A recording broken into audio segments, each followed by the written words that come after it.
Good morning, everyone. How are you doing? This is Thanksgiving week of 2016, and I hope you're getting ready for Thanksgiving. Probably lots of you are preparing to have the meal at your own place, so you've got lots to do.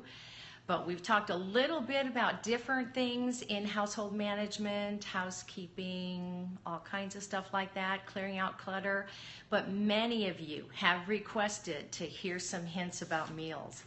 But first of all, I'd like to hear a little bit from you. What is your best hint on being able to plan, prepare, and serve great meals to your family? What's the biggest thing that helps you?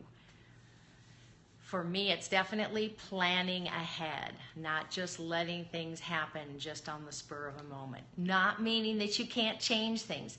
One day meal prep, excellent. Which day of the week do you do that? For me, I often do that on Sundays. I kind of get ready for the week and do what I can. You do it on Sunday as well. Awesome. Real interesting.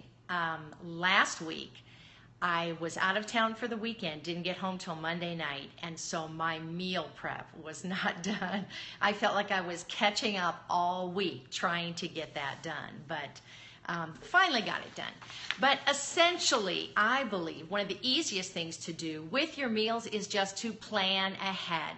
Know what you're fixing, because that involves everything. Pressure cook beans and stick to everybody in the freezer. Oh, awesome. Stick them in the freezer. Perfect. Perfect. Pressure cooking the beans. That's probably good. Oh, stock. Okay, gotcha.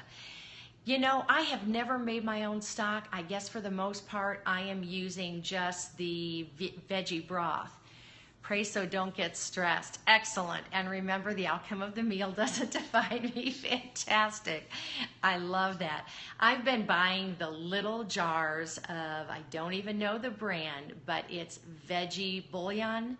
And so then I just take my water and I put in a teaspoon per cup, and then I have my veggie stock. But I admire you for making your own. That's fantastic. Some of you probably, if you plan meals for 1 week at a time. That's great. That's what I did most of the time for myself. When my kids were young, we had 5 little ones. Life was very busy. But later on, when we didn't have kids at home, it was easier for me to go ahead and plan at least a few weeks ahead. Now, I wouldn't buy for the second week, but I would at least have it planned, because I had things I used to plan. Had my cookbook out, had my list of meals, stuff like that. So first thing in planning that I would suggest is that you plan your meals according to what you have going on that day, because that makes all the difference. If you're going to be out running the kids around after school and not home till 5 o'clock, then you're not going to want to bake something like lasagna, which is going to take 2 hours in the oven. You've got to plan that according to your schedule, and you can always make changes. If something changes in your day, swap around your meals, another meal that you're having later in the week that you know you have all the ingredients for. So looking at your schedule really helps. Another thing, and I know you all do this, but make a grocery list before you go. Look at the ads, see what's on sale, plan your menu around that. Things that are usually more expensive aren't this week, so use those products. I know when tofu goes on sale, I usually buy a few of them. I cook them all up, brown them, and then put them in the oven to cook, and then I keep that in the freezer just like I would chicken breast, because we do eat mostly vegan and definitely all vegetarian. So another thing is, include your kids in this planning and shopping and preparation. I know sometimes it takes more time, and it probably is a hassle sometimes, but the kids love it. They're always trying to get under your foot when you're in the kitchen anyway, so why not involve them, help them learn, help them cook. My granddaughter loves to come in, and the minute she gets dropped off, she'll say, "Bake, Nana, bake," and I love it. Today, she's coming over a little bit later. I've got her apron out already. We will do something in the kitchen, and she loves that. And then I think the kids eat better too if they've had a say in what's being fixed, or if they also have helped you prepare it. Now, in our house, we had 5 kids, so I had 1 weekday apiece where they got to help plan what that meal was going to be if it worked out with our schedule, and then help me in the kitchen. So that was awesome. Another thing that really helped me was being able to have a master list of meals. It was like going through my cookbooks or recipes I had collected and just making a master list. Any of you do that? You have a master list that you refer to that's a little bit easier than when you're doing your planning? Somebody likes it. That's good. If you like what we're talking about, you do it all online. Do you use a list from online of different meals? That's amazing. That's probably stuff that's available now that wasn't when I was at home with my little kids. But I do like having a master list. And then you can always add recipes and subtract them. I am not a gourmet cook, so I could probably count on one hand the time that I actually did gourmet meals for my family. Because we were busy, because we homeschooled, we were a pastor's family, our schedule was kind of crazy, and I didn't take as much time to do things that gourmet. But you know what? We ate fine. Everybody got fed. Nobody was at a lack, so that worked out great for us. So in this master list that I usually had, I would divide it by categories. Okay, here are my chicken meals. Here are my beef meals. Here are my breakfast meals, because we did like having one night a week that was a breakfast week where we'd have pancakes or eggs and bacon or veggie frittata, something like that. And it worked out nice for us. Everybody liked that. We often had a fruit and veggie night, and that was usually planned closer to the grocery shopping day so that everything was fresh. My kids really enjoyed that. You can add in some hummus to dip the veggies in. Then you're getting your beans. You could do chips along with it that you're dipping into hummus or something else that's decent, and add that to the meal. So another night, let's see, meatless meals. Yes, we had some meals that were just refried bean meals. We had a casserole we made with it. We would do refried beans and chips and then have something else on the side. We also made a refried bean sandwich just on bread with cheese on top, and everybody seemed to like that. This really helped me with my meal planning. Just having something to look at where I could sit down and plan easily and pick one from each of the categories. Now, we had a great Sunday night thing that we did, and that was Dad's night to make the meal. Often it was popcorn and watermelon.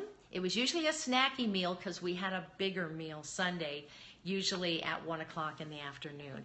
And that was wonderful for me, especially since I used Sunday as my day to do some food prep for the week.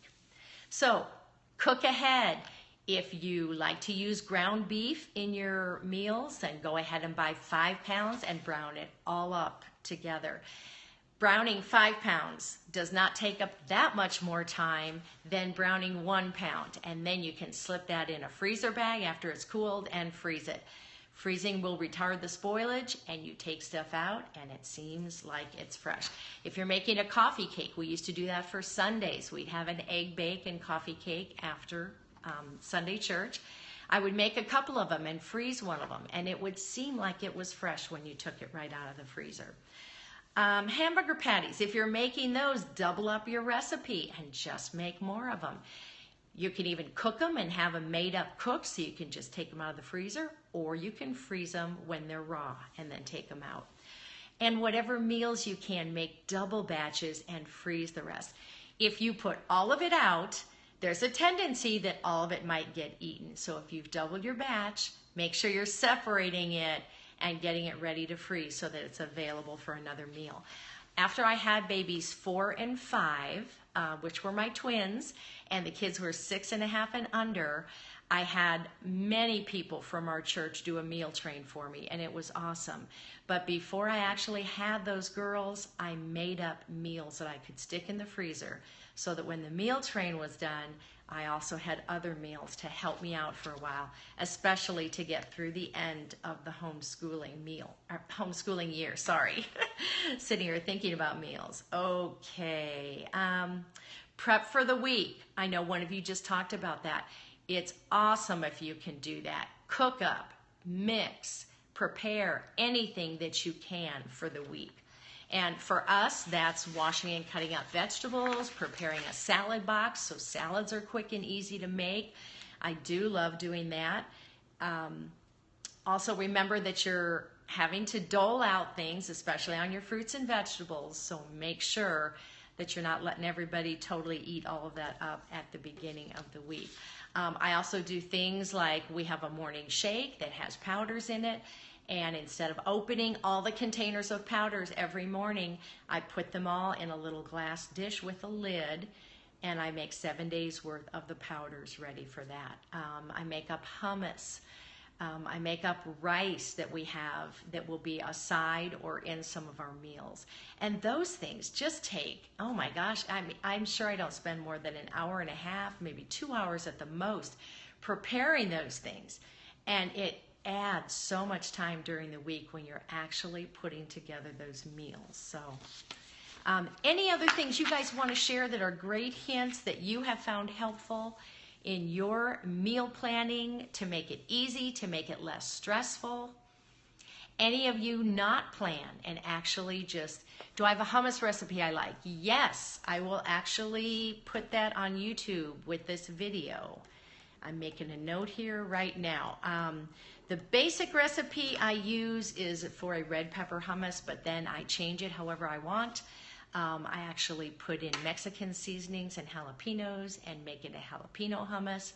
It's fantastic. Very, very easy. So I'll put that recipe on there. Oh, you are very welcome. No problem. The other thing that I found after I finally had all the kids was to think about Walmart pickup. Oh my gosh. Now, I have not done that. Anybody else here? Sarah Lynn uses Walmart pickup. That's amazing. The one thing I do know is they do not charge you anything to actually get those groceries. Just got it in my city. That's fantastic. You know, we have it, and I actually got a coupon, but I haven't used it. Very good. Okay, let me ask you about this. If you're getting any vegetables or fruits, are they getting you good stuff? Or are you getting anything that you don't want? That's always my hesitancy about having somebody else pick that out for me. I'm very picky about my fruits and vegetables. So if you have any feedback on that, write in. My biggest hesitancy. But you're doing okay with it. That's great. What an awesome thing to have available, especially if you have a 1-year-old. It's that getting their coats on in the winter, buckling them up in the car seat, getting them out, carrying them, getting them in a cart or a stroller. Amazing, definitely. Okay, so the other hint, I can say I want 4 green bananas and 3 ready to eat. Fantastic. Oh, I love hearing that, you guys.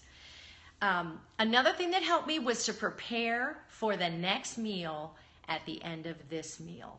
So actually at breakfast, I was already thinking toward lunch. When the kids were very young, we actually made up their sandwiches, put them in little lunch boxes like if they had gone to school, and had them ready in the fridge with their little thing of applesauce or carrots.